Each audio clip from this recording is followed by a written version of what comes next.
This year wasn't very great for quite a few reasons. So let's go back in time. Like really, really back in time. The time when hunter gatherers lived in caves about 200,000 years ago, to the time they transformed from hunter gatherers to practicing agriculture about 12,000 years ago, living in temporary shelters which were made of dry grass, barks of wood, and then shifting to use of more permanent shelters made of composite material in construction, called wattle and daub, as early as 6,000 years ago, in which a woven lattice of wooden strips called wattle is daubed with a sticky material usually made of some combination of wet soil and clay. And with further technological advancements and knowledge, the invention of plywood by ancient Mesopotamians around 3400 BC, who found gluing wood at different angles gives better properties than natural wood, to finally concrete, which was first described by Vitruvius around 25 BC in his 10 books on architecture. All the materials which we came across up to this time were stones, wood, early composites like water and daub, as well as concrete, which were all brittle in nature. Hence, they failed suddenly without any prior warning or considerable deflection when yield stress was reached. Thus, the knowledge of thousands of years working with construction material of brittle nature led to the adoption of first widely accepted theoretical method called working stress method of design, which was evolved around 1900. नमस्ते and welcome back to the channel. Working stress method सबसे पहला method था जो design किया गया था based on the linear elastic और classic elastic theory. इस मेथड के हिसाब से एक मटेरियल के सिर्फ इलास्टिक रीजन को कंसिडरेशन में लिया जाता है जब हम लोग बात करते हैं about its strength characteristics. Because जब हम लोग देखते हैं at the history of materials जो यूज़ किए गए थे फॉर कंस्ट्रक्शन, जैसे कि वुड, कॉन्क्रीट, स्टोन्स एक्सेट्रा, ये सारे ब्रिटल थे इन नेचर, विच meant जैसे ही एक material was subjected to stress beyond the elastic limit, it failed fairly quickly. सबसे पहला instance of reinforce concrete was around 1905. But the problem with using concrete and steel together was that both materials had different modulus of elasticity. Steel का modulus of elasticity is 200 GPa, जबकि that of concrete is calculated using the formula EC is equals to 5000 root FCK, जहाँ पर FCK होता है the characteristic mean strength of concrete। तो इस problem को overcome करने हम मॉड्यूलर रेशियो यूज़ करते हैं। Modular ratio is the ratio of modulus of stronger material to the modulus of relatively weak material. So इस केस में ये एक रेशियो होगा of modulus of steel to the modulus of concrete, but this was found to be incorrect as EC is the short-term modulus of concrete, which is subjected to change as the concrete ages, and it also does not take into account the effects of shrinkage, creep, and other long-term effects on concrete.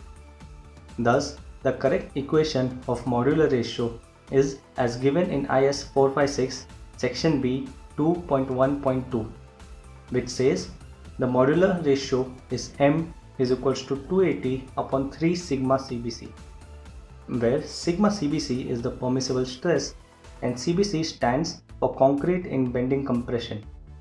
So अगर हम लोग M20 concrete लेते हैं उसका CBC value is 7 and ये value is arrived by dividing its characteristic strength by the FOS which we take for concrete, which is 3, giving us the value of 6.667, which is round off to 7.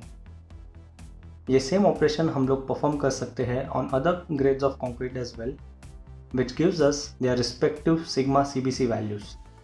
But इस formula में भी हम लोग partially account में लेते हैं the long term effects of concrete. Also researchers recognise that the total strength of the section were not fully utilised as only the elastic region was considered, which also meant we had no idea of the curve beyond its elastic region, which led to heavy and uneconomical sections. This led to a new method of design called the ultimate load method, which was evolved around 1950s as an alternative to WSM and was seen implemented in the ACI code in 1956, the British code in 1957, and the Indian Code in 1964. इस method में unlike WSM जहाँ the structure wasn't considered for serviceability criteria as the sections were too heavy to deflect, इस method में हम लोग rely करते थे more on the ultimate strength of the material, जहाँ वो अलाउ करता था एक सेक्शन को to strain to its ultimate level. Thus, sections जो डिज़ाइन किए गए थे using ULM utilized a larger part of the plastic region of the member, which resulted in very thin and slender sections. अब तक ये method solve करता है the problem of economy with WSM, but the strengths of ULM also proved to be its weakness. As most of the strength came from the plastic region of the material, it resulted in huge strains and cracks at low loads, which drastically reduced the life of the design structure. This gave way to a happy medium between WSM and ULM, known as the limit state method of structural design, which represents safety at ultimate loads and serviceability at working loads, which is a middle ground between WSM, which is based on service load conditions alone, and ULM, which is based on ultimate load conditions. The European Committee for Concrete and the International Federation for Pre-Stressing were amongst the earliest to introduce the philosophy of limit state method. Limit state method was introduced in the British Code in 1973 and in the Indian Code in 1978. However, in United States, it was introduced in 1971 in a slightly different format of strength and serviceability design. इस method में हमारे पास दो principal limit states होते हैं, which are the limit state of collapse and the limit state of serviceability. Limit state of collapse deals with flexure, compression, shear and torsion, जबकि limit state of serviceability deals with deflection, cracking,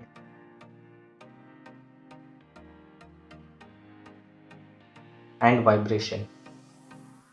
ये सबसे पहला method था जो देता था different factor of safety to different types of loading as well as different factor of safety for different material. Hence जब हम लोग कंसिडर करते हैं live load, we assign a higher factor of safety of 1.5 to 1.6 because वो बहुत ज़्यादा unpredictable होते हैं इन नेचर, जबकि dead loads are very close to the calculated values and are given a factor of safety of only 1.2. जब हम materials की बात करते हैं, स्टील को हम एक partial factor of safety of 1.15 देते हैं as it is commercially manufactured in factories with high quality control and precision, जबकि concrete is assigned a higher factor of safety of 1.5 as there are number of variables which have to be taken into account and the chances of errors are high.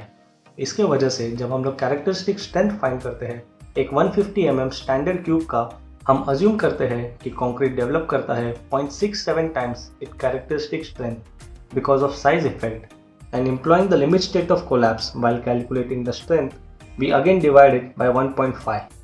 This gives us the maximum permissible strength of stress block as 0.446 FCK. Hence, section जो design किए गए हैं using LSM are far more economical जब हम उसको compare करते हैं to thick and uneconomical sections जो डिज़ाइन किए गए हैं यूजिंग WSM. बट LSM के कैलकुलेशंस बहुत लंबे होते हैं as it considers the non linear zone of stress strain curve when compared to simple WSM calculation which only consider the linear elastic zone of the stress strain curve. Another key point to remember is that in WSM we take a probabilistic approach depending on the actual statistical data or experience. It is thus called non-deterministic method. While in WSM we assume that actual loads and permissible stress are known, hence it is called a deterministic method. Learning all of this might make it seem that WSM is obsolete and replaced by LSM, but that is not true, as structures such as dams, water tanks have high unpredictability of loads, which is why it is usually recommended to use WSM in these conditions instead of LSM. because in situations में focus ज़्यादा होता है on the performance instead of economy. But lately, the use of limit state is also introduced in IS 3370/1965, which was revised in 2008. But that is a video for some other time. So that's it for this video. Thank you for watching and subscribing to this channel. You can support us on Patreon, and let's take this discussion forward on Reddit at r/reaction test. Thank you and see you in the next video.